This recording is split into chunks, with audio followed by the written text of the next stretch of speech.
In this guide, I'm going to show you how you can get the very comfy pillow here in Arc Raiders. If this guide does help you out, make sure to like the video and subscribe to the channel with all notifications on. It really does help with the channel and lets us know that you want more content like this. We'd greatly appreciate it. And if at any point throughout this guide you do have any questions, just ask them down in the comment section below and we can help you out further.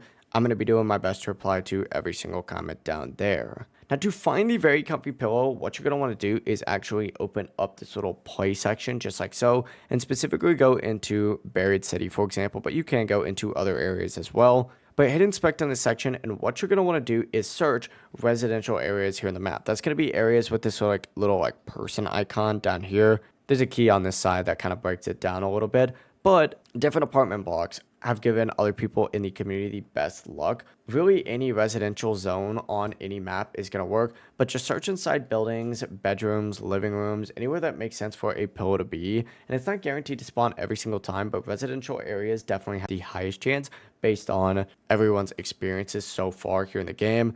I personally would say Grandizo Apartments is a pretty good option, but the Santa Maria houses are pretty good as well. If this guide did help you out, make sure to like the video and subscribe to the channel with all notifications on. It really does help with the channel and lets us know that you want more content like this. We'd greatly appreciate it. And if at any point throughout this guide you did have any questions, just ask them down in the comment section below and we can help you out further. I'm going to be doing my best to reply to every single comment down there. Have a great rest of your day though. Peace.